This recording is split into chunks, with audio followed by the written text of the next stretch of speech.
Fall in love with 252 exclusive offers on the Citroën range at Hugo Luna Motors today. Explore our impressive collection of Citroën cars and vans, where advanced comfort, style, safety and reliability all come together. Order your 252 today and take advantage of low-rate finance, a €500 deposit contribution and avail of a free home charger. Book your test drive today at hugolunamotors.ie. Citroën. For everyone, like no one. Citroën. Good evening and welcome to Encore, your weekly arts and entertainment show on Midlands 103 with Zoe Ryan. On tonight's show, a new sheriff's in town at Dunamaze Arts Centre. Esker Arts plays host to an artwork that explores dementia care in Ireland, new Halloween-appropriate music from a Laois musician, and free screenwriting and acting courses on offer in Offaly. On to our first item of the night. Ciara O'Connell was recently appointed the prestigious title of CEO of Dunamaze Arts Centre. I caught up with her earlier on to talk about her first week in office, her hopes for the centre, and to discuss how the appointment came about. In other words, why was it that she was chosen for the role? That's a great question, Zoe, and I'd say you'd have to ask the board because they're the ones who picked me. But I think probably I was chosen for the role because my career encompasses like all of the arts. I've worked across theatre, music, and I've also founded my own arts company that was thriving for a long time in Waterford. But most recently I have been working across the UK, predominantly in cultural strategy work, but also alongside organising large-scale festivals for local authorities. And I've also been involved with the Puka Festival, which is Fáilte Ireland's national Samhain festival, which is kind of really, you know, the time of year that we're in now, it kind of works. Yeah. But I think the experience I bring and the kind of varied experience I bring is something that was very attractive to the board at Dunamaze. And would you have had much dealings with Dunamaze ahead of that? Like as you said, you did a lot of work in the UK. Would you have had much involvement with Dunamaze ahead of this? Yeah, definitely. Like over the years, I think how far back do you go with your career? I'm getting on a bit now, but I was a theatre producer for many years, and I would have toured a lot of shows here as part of the NASC Theatre. So I would have toured a Eugene O'Neill show here many, many moons ago, but not just as like a touring producer and a creator of artwork, but also I've come to shows here over the years. So yeah, I have had a lot of experience at Dunamaze, both kind of professionally and as an audience member, and they've all been excellent encounters. And what are your hopes for Dunamaze during your stint in office, I suppose? What would you like to see come of the place? Is there any new introductions you'd like to see happen? Because obviously, as it stands, you know, week in, week out, I'm talking about the events that are happening in Dunamaze. It does so much already, but what are you hoping for it in your time there? Well, I think when you look at the programme that Dunamaze has, like, you know, coming up this week, we have Pat Short and then into the four of us. But it's also got a really great programme around accessible programming. So like with the likes of Sightless Cinema. And we're really excited about the Leaves Festival that's coming up at our very own Literary Festival. There's already an extensive programme here, so my job is just to work to improve it, to create a programme that is full, to pull in the community, and to get people engaged with it. Dunamaze has a unique policy of its deep welcome, to invite audiences in and make them feel at home. And we want the people of Laois and Port Laois, you know, to come again and to engage with us and work with us like they have been doing over many years. But the arts can be inaccessible to many people. You know, it's not something sometimes if your family hasn't been a part of it or if you don't have an interest in it, many people think it's not for them. And it is. The arts is for everybody. So that will be a prime focus of my role, is to open our doors with our deep welcome policy at heart and to welcome our audiences, our creatives, not just locally but nationally in, and to make great work happen.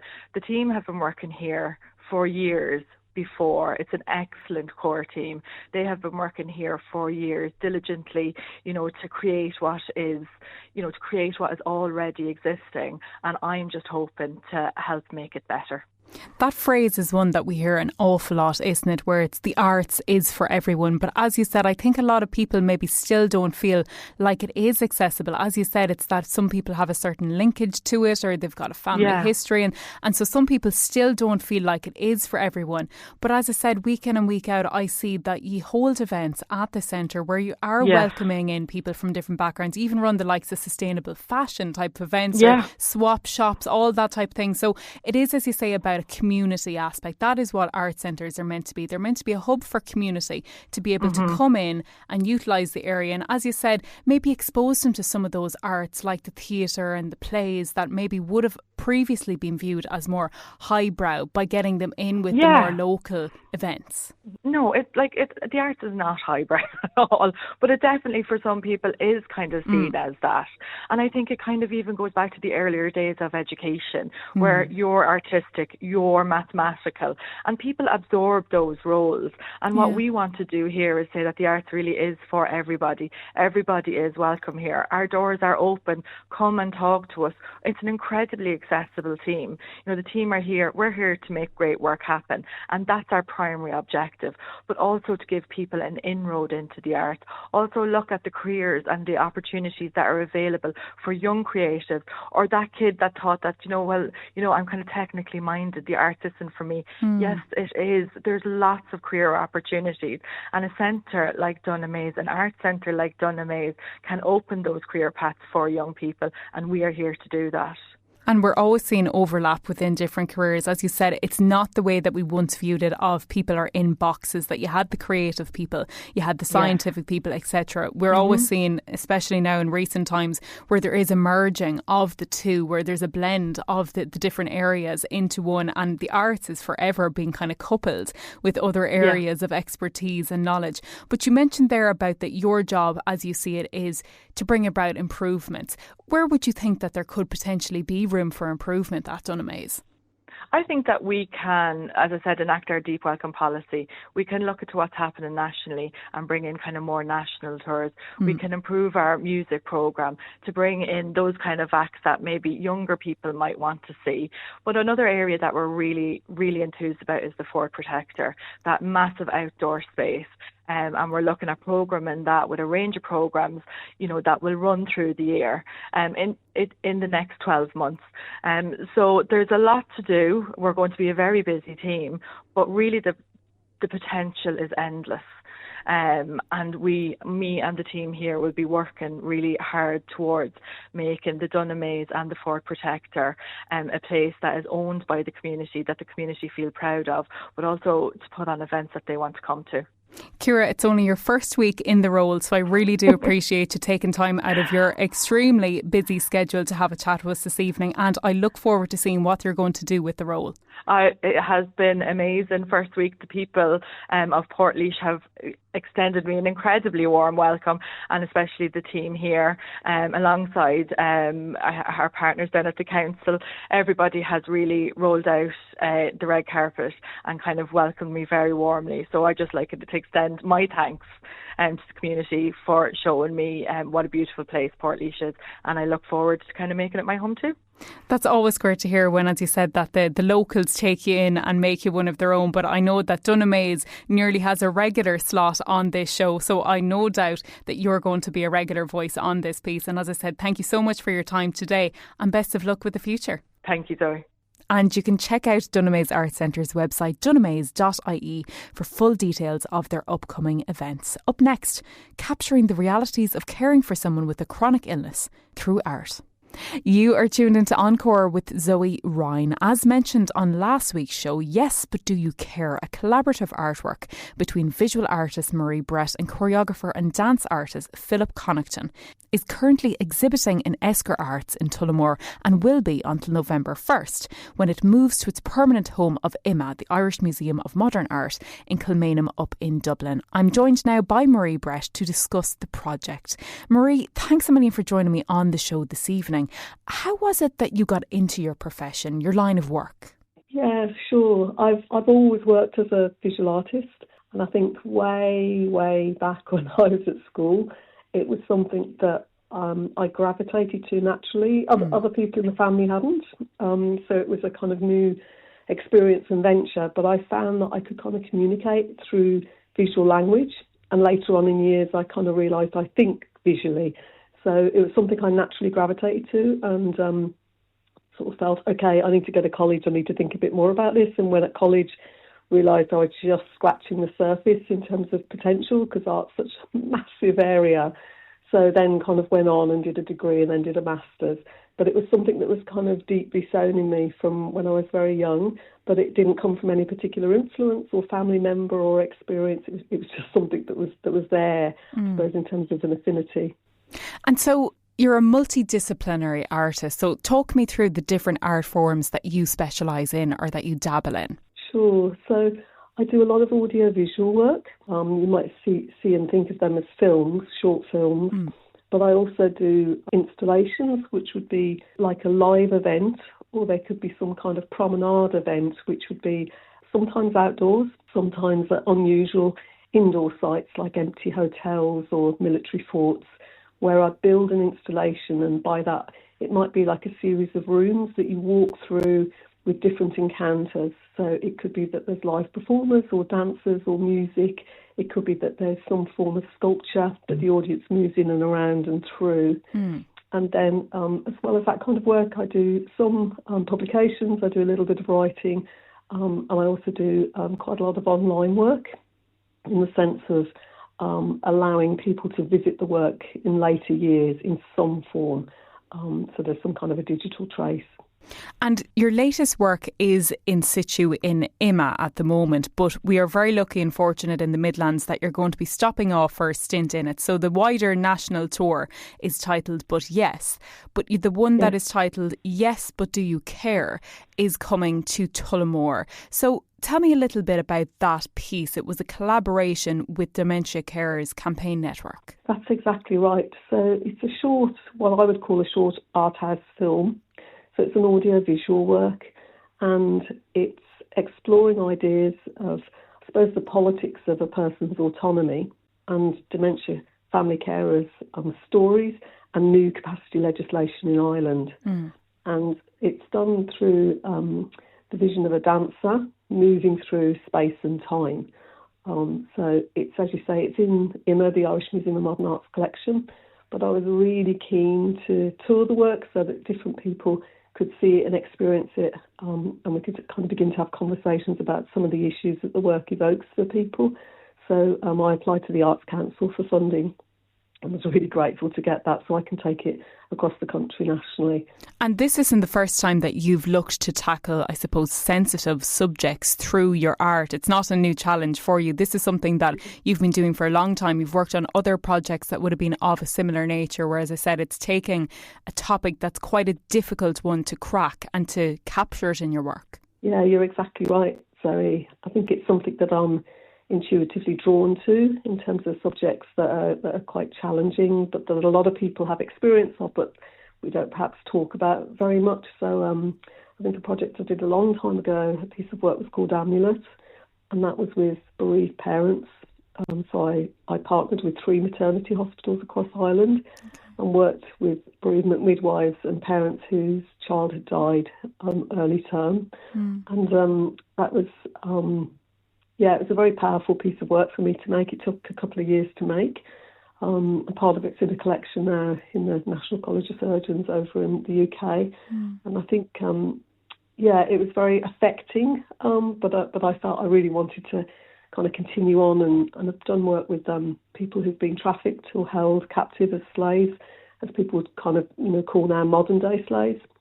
I did a big piece of work called The Day Crossing Farm, which was across 10 rooms and a taxi cab, and the idea was that the audience would go through an experience without realising it that was almost like being enslaved themselves inside a building. And then I did another piece of work called Egress, which was where I collaborated with the Alzheimer's Society of Ireland and people who are living with a dementia, and made a short film that was kind of thinking about what would it be like to live with a dementia, the sense of, I suppose, the shifting landscape that from an imaginative point of view.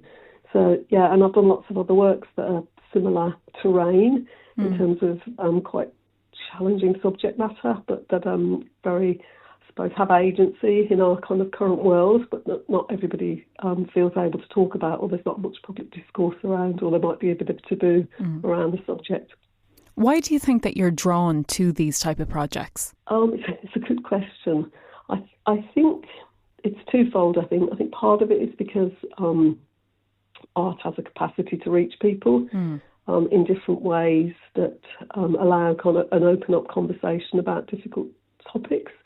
So I think intellectually that's something that I feel the work can do. But I think from the point of view of me making it, when you make artwork, it can take a lot of time and investment to make a piece of work. So I want to make something that has real impact on me, that I'm really curious and feel deeply about.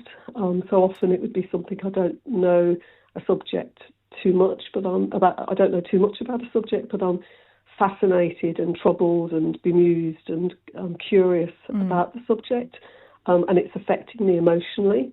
So I want to find out more, and then I would begin a kind of a long research and development phase and invite people into the space to collaborate with me who've got lived experience, and then allow myself to be affected. And I think it's the thing about humanity, isn't it, in the sense of making work and allowing yourself to be affected, and then making some kind of a response that might in some way shift thinking in the kind of times we live in about a subject, but in I suppose a delicate way, rather than a kind of advocacy, documentary, forceful way. Not that kind of a way, but more a kind of a sense of touching the souls of people and letting us all just reflect for a moment and think about some of these issues. So I think that's just always been with me, in the sense of what I feel is powerful for me to spend my time doing. I'm kind of very drawn to it, if that makes sense. So absolutely, yeah. And the Yes But Do You Care? Tell me about that. Tell me what spectators should expect if they go along to see that. Yeah, I suppose it's been shown in Esker Arts and in their huge auditorium. I suppose it's a really beautiful space to see. It's a moving image piece, so it's a short film. So I suppose you're in a very comfortable surroundings, which is beautiful for the work. So you get to see it on a large screen, and it's beautifully shot. So it's very sumptuous in the sense of it's full colour and kind of very luxurious. And it's a dancer, one male dancer, and he's moving through a big old house, different parts of the house, which is quite large, and then different open parkland. And it's very much close up on his emotions and his movements through these different spaces. So you kind of, I suppose, visitors would relate to different moves that he might make, or some are quite spectacular and some are more everyday. And then in terms of the soundscape, it's a collage. So there's different waltzes and different tangos, which are quite, I suppose, dramatic and very upbeat. And then dovetailed in alongside that music, there's carer stories. So there's a male voice with the idea that the dancer is the carer. And it's quite poetic in the sense of the voices that drift in and out, which are all real life stories. And then there's a female voice. So the work looks at Ireland's new capacity legislation. So the woman comes in almost in response to the carer's voice. The female voice comes in and talks about the legislation. It's done in quite a poetic way, quite an abstract way. So I suppose people get to be immersed in this kind of very evocative visual piece and this inherent soundscape as well, but in a really beautiful environment. I had wondered if the figure was someone living with dementia, or as you said there, it's a carer for someone who's living with dementia. I think that's really interesting you say that, Zoe, because when I spent a lot of time with different carers across the country, I realised that, and they said directly, we live with the disease ourselves. So I think it's interesting the effect that the family carers are caring for someone living with a dementia, but they're living with the disease, and so the disease affects them so fundamentally as well. And I think that's kind of speaks to the very essence of the work, really, in terms of the carer silently working and holding space for someone and the effect it has on them. So I think there's a parity between it's the carer and the cared for that you're seeing on the screen. It's an aspect, isn't it, of situations like that people don't often think about or don't realise from the offset, is that when you do have someone who's living with a condition like that, obviously they're going through the motions of it, they're living with it. But because that is one of the conditions where I suppose it's not something that someone can struggle through in isolation, and not that anyone should have to, but that their wider family and friend group is affected as well. So it's nice that that's the aspect that you've decided to go with it there. It's showed that side of it that people maybe don't often recognise, is that it's not just the person who has the disease or the condition. It's that wider group that is impacted, and their lives are impacted by it. Yeah, you're exactly right in the sense of the carer's life really, as they described it to me, is far more hidden. And they don't use the word hidden, but I see it that somebody might come into the family home and they'll ask how their mum is, or how their husband is, or how their brother is, but they'll never really ask them how they are as the carer. They're kind of a silent witness to holding space. Yes. So I think, and when I was showing the film in a hospital in Galway, and it was really fascinating because members of the hospital staff were saying, you know, we don't kind of necessarily ask the carer, we don't necessarily be thinking of the carer, we're thinking of the patient all the time. And then visitors who came in and saw the work said, oh, there's someone in my family who's actually got dementia, but I never really think to ask the carer how they're doing or how it's affecting them. So exactly like you're describing, you know, there's I suppose both walk hand in hand with the disease, but the carer's life is a little bit more hidden, and they don't necessarily reach out for help. Was what the carer said to me. They said to me, we wouldn't want to burden our family, we wouldn't want to burden our friends. You know, we want to put on a brave face and say everything's okay, and that's very powerful and amazing. But that makes it a very kind of lonely place, I think, for a carer to be, and also a very vulnerable place as well for them too. So I felt I needed to make a work that kind of looked at some of this and shared some of this across the country a little way. I think it can be a very Irish thing as well, isn't it? That say if someone gets unwell, this was something I only recently was speaking to someone about, is that when someone in the family becomes unwell, you do all you can for them. You don't even think about it. You just do what needs to be done. And that's how the carers sometimes aren't caring for themselves. And like that, they don't want to say that they're struggling or that they need help, because they're going, well, I'm just doing this for that person. Whatever about me, this is the work that has to be done. So, as I said, it's a very Irish thing to be going through something like that in silence. But it's also a very Irish thing to think, don't worry about me. I'm just concerned about the person. I'm fine. I think that's so true. And this kind of altruistic act almost. And I saw it in my own family in terms of, you know, different family relatives and somebody putting on a very brave face, kind of locally, you know, is a kind of, you know, not necessarily expected, but just a cultural imprint that I think we all have. I think that's very true, to look after and care for the other person and forefront their needs is very culturally imprinted. I think you're right. Absolutely. I think it's a natural response. But you mentioned there about that art has this ability that, like that, it can be used to convey topics that aren't often spoken about, difficult topics, and deliver them to people in a way that's maybe that little bit more digestible, or that, you know, you can enjoy consuming this media through the form of art. But you mentioned that the piece is also very evocative. What would the hope be out of this piece and the project? Is it with the hope to starting a conversation? Is it with the hope to bring about change in legislation? What is the hope of the outcome of this piece touring the country? Yeah, I think there's a couple of different strands to that. Because in smaller and quieter ways, I think it's to open conversations locally. So whether locally is within a family or within a friend group or within a town, so that people begin to think, oh, I'd never thought to perhaps ask Margaret how she's doing, or perhaps I should ask Billy down the road if I could lend a hand, and not be frightened to kind of open up a conversation with someone who's a carer and not wait for them to ask for help like we were just talking about there, but to just begin a conversation of people thinking, oh, sure, I had no idea that people could be carrying this kind of an amount, and maybe I should offer some help. And I think the film is beginning to do that with people who come, and it sows a seed to think about what they can do directly, personally, that everybody can do that's within our kind of power and grasp to just open that little bit of kindness to someone, a little bit more empathy towards someone. And then on a kind of broader political level, some of the carers actually that were involved in making the work wrote different comments, and kind of we had reflective points and gatherings where we were thinking about the potential for the work going forward. And some of them were saying they wanted to have the work seen by legislators so that they could feel the impact through a different medium, so through an artistic medium, feel the emotion of the impact, as well as then kind of engage with the critical thinking around the impact that the new capacity legislation is going to have on carers. And so this sense of, I suppose, it being a political tool that can, in a kind of positive way, open up a conversation to think more broadly about carers' rights and wherefore, and the kind of human rights of carers.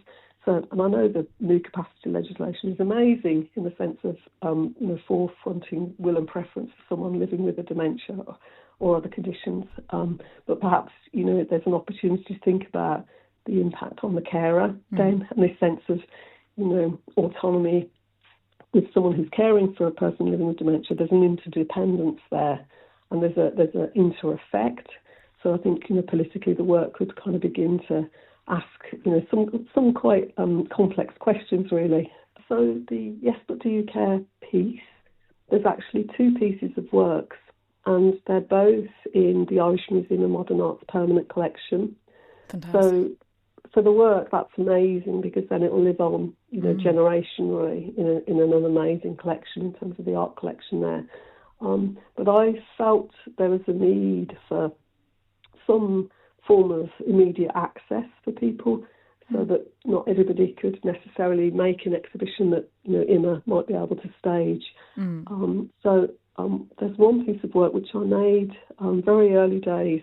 I made an installation piece as a live performance, where the dancer moves through a huge warehouse, like a factory warehouse, and does a very evocative, beautiful dance series with lots of different sticks and salt and all kinds of different materials, and had imagined this work as a live event, but then COVID came, as we all know.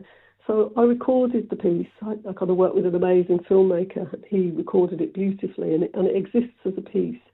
But I went on to make this work that's showing at ESCA, because I'd never imagined that initial work as a film, as a moving image piece. So I felt kind of compelled to make a new work with the same materials, but specifically knowing people were going to see it on screen, and that's the piece that's in Emma's collection. But the other piece I have available online, and it's kind of like a sense of the sensibility about the materials, but just made as a live event. And the materials, I mean, this sense of the dancer and the subject matter and people's stories. So that work can be seen by anybody all the time online, and I kind of feel that gives a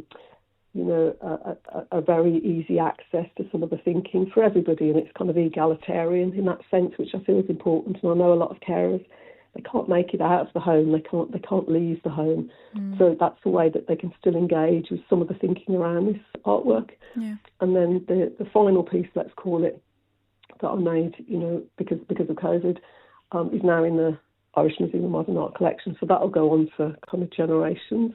But I felt it was a nice opportunity to bring both pieces out and tour them to different arts and healthcare settings, so people would get a sense of, the opportunity of thinking around the work. But if they can't make it, people can see the other work online, if that makes sense, Zoe. Absolutely. It's great that you do offer that option, that, as you said, there's the recognition that some of the people who maybe want to see this or would have been even involved in it, they're not in a position to get out of the house and travel to the locations around the country where it's going to be displayed. So that's a nice offering that you have there, that you recognise this, that it might be more accessible to them by being able to access it at home. That's right, and it just makes it kind of more egalitarian in a way. And although they're different works, what's lovely at ESCA is that they're shown side by side. So in the galleries, like you were saying, up until the 1st of November, both films are showing on big screens, and they're side by side, and it's the first time they've ever been shown like that, and I'm really delighted. because you see new things when you're watching both at the same time, like new conversations open up between the two pieces of work, which is really beautiful. And then during the event, on Friday, we'll show the one work that's in Emma's collection on a huge screen, so people see it differently again, when it's massive, and you're surrounded by it with the beautiful surround sound. And choreographer and dancer Philip Connaughton, he contributed to this piece. Was he actually the figure himself that features, or is it a case of he choreographed the piece? Philip collaborated with me in the early stages of my research and development. So we were developing ideas with him as a choreographer and the potential for movement in the work, but he also is the dancer in the piece as well. So he wore both hats. And it was just amazing kind of collaborating with Philip in the nuances of the kind of conceptual thinking. And then we kind of worked together in the studio and also actually on Emma's grounds out in the public, kind of experimentally to develop the work. And then I filmed with Philip on the different locations as well. So yeah, he's a thread all the way through the different stages. And I think he has a really strong relationship with the carers as well, in terms of when I've met the carers and done a lot of capturing of stories and writing and poetry making with them, and then they met with Philip as well and got a sense of Philip's sensibility and care for the work and their stories. So yeah, it was great collaboration with him. Marie, it's so obvious that so much research and care has gone into this piece that it's not just a surface level. We came up with an idea and we wanted to create an art form. It's very evident in even how you're travelling with it like that you're offering it online, that you're looking at the perspective from the carer rather than the person living with the condition or diagnosed with the condition. There's so many layers to the work, and it's obvious that, as I said, you've really put the time in to see it from the patient and the carer's perspective as opposed to someone from the outside. So it's fantastic to see works like this, and it seems like a really great piece that I think should make waves. And it's great to hear that it is going to be in a permanent residency up in Dublin, and delighted that it is going to be stopping off in the Midlands. So thank you very much for speaking to me about your work today, and I look forward to seeing what your next project's going to be. Thank you, Zoe. It's really lovely talking to you, and I think you've got a real sense of the work and the hope for it. So it's lovely to hear that. Thank you. And you can view that work in Esker Arts until November 1st. Up next, a spooky exclusive.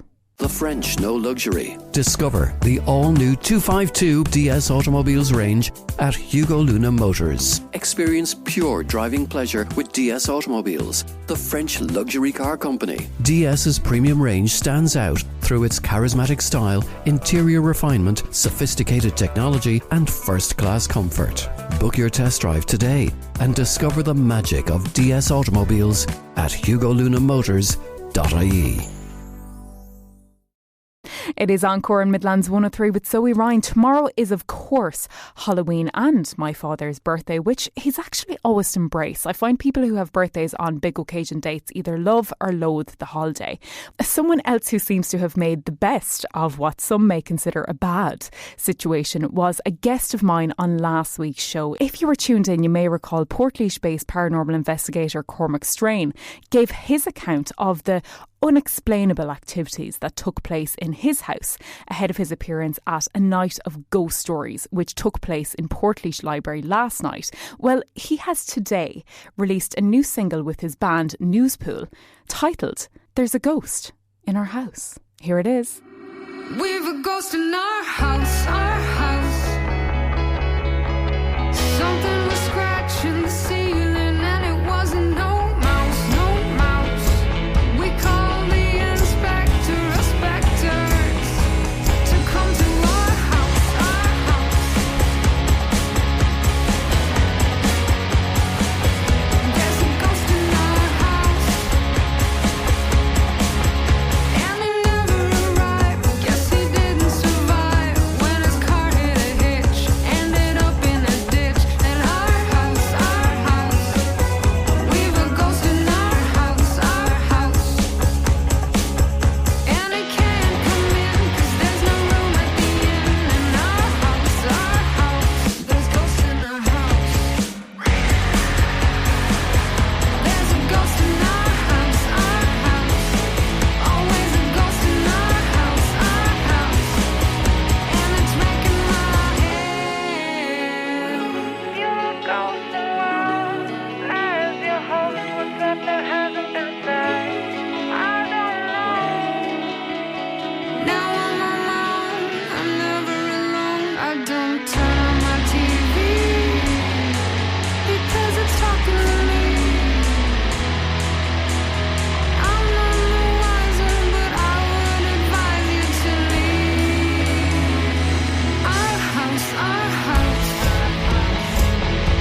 that was Newspool with There's a Ghost in Our House. Now, if you're an awfully based creative with an interest in screenwriting or acting, you won't want to miss what's coming up next. You are listening to Encore on Midlands 103 with Zoe Ryan. Now, Film Awfully, a project by Awfully County Council, are going to be running acting and screenwriting classes this November. I'm joined now by IFTA nominated writer, director and producer Patricia Kelly, who will be tutoring at the Screenwriting Lab course. Patricia, can you tell me a little about the screenwriting course? What can people expect?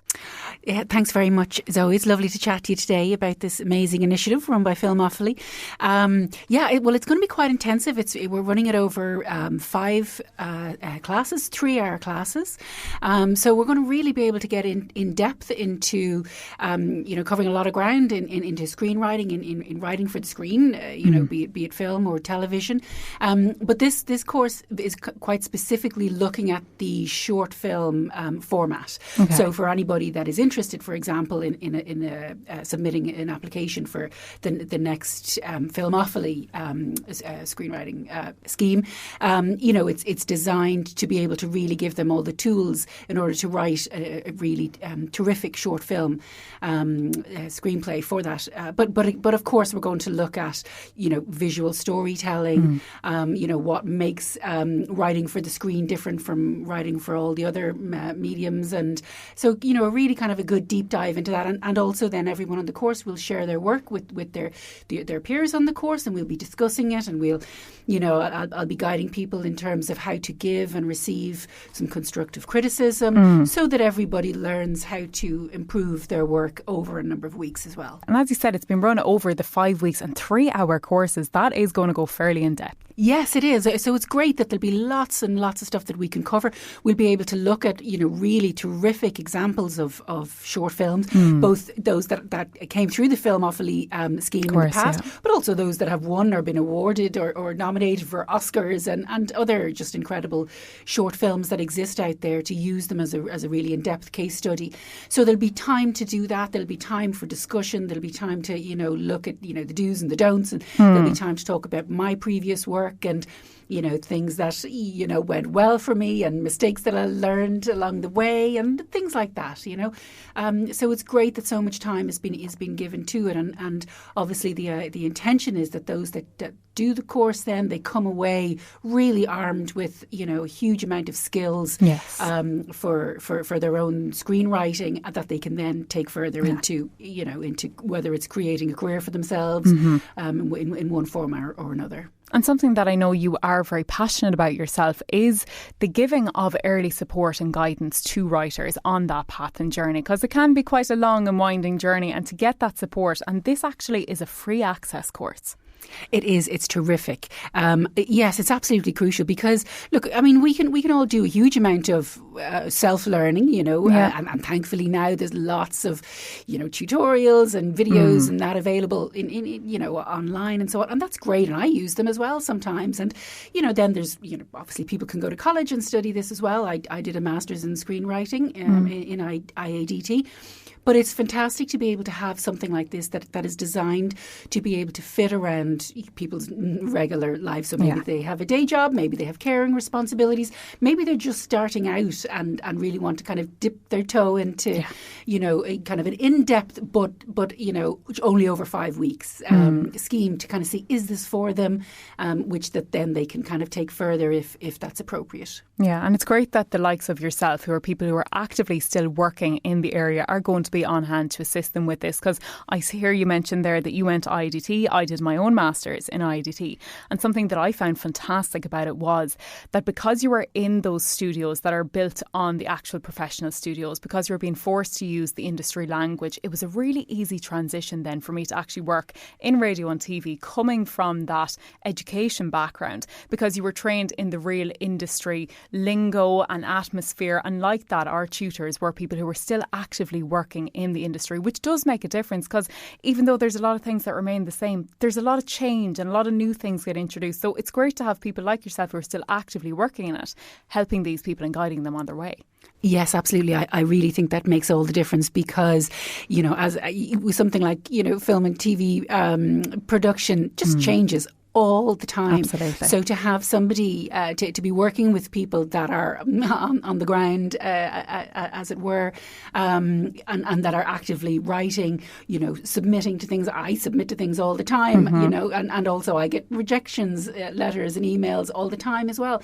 And even to kind of know that's absolutely across the board, that is just part of the industry, so the things, so kind of demystifying how films and TV shows get made, what are all the different kind of routes to it, how to not get utterly, disheartened when it's, one no after another and so on. So just to be able to really give people a feel for what it's actually like working as a filmmaker or a TV writer or whatever, very much in today's industry. I think that's hugely helpful.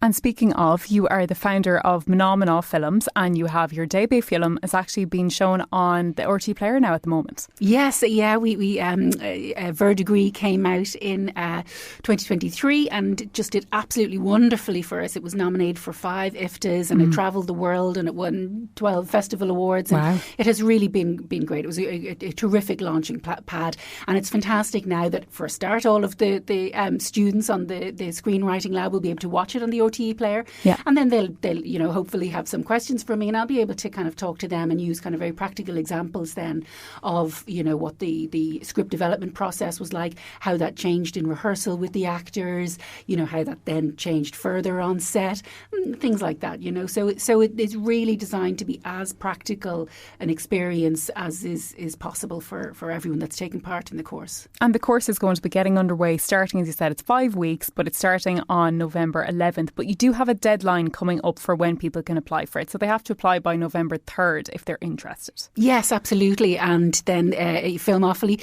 are going to look at all of the applications and select, I think, if I'm correct, there might be 12 people that are going to be selected for the course.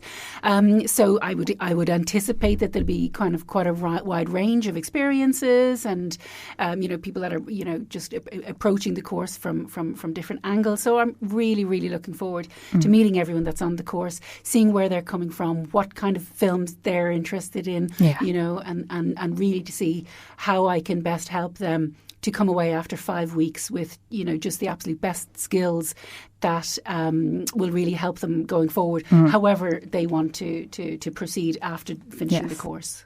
And that's the screenwriting workshop. But as I mentioned, there is another one. There's an acting workshop that's going to be held. Now, that isn't quite as intense or elaborate. It's not as much of, I suppose, a dedication because it's not running for 5 weeks. That's just going to be basically across a weekend, and it's a drama workshop. So could you speak to me a little bit about maybe what's entailed in that workshop? All I can say about that is I'm really familiar with the work of the two tutors, Laura and John. And again, as we mentioned, they are very much, working today in the industry. And so the knowledge that they have of how directors and actors work together is, right up to the minute. And they have a huge amount of experience between them. So they'll really be able to cover a lot of ground as well. So I fully expect as well that everyone that takes part in that course will come away equipped with, terrific skills that they'll be able to use in their acting for the screen as well. It's really fantastic to see that 2 courses of this calibre, I suppose, are being run locally in the Midlands. It's brilliant. Really, I'm absolutely. I'm such a champion of decentralisation.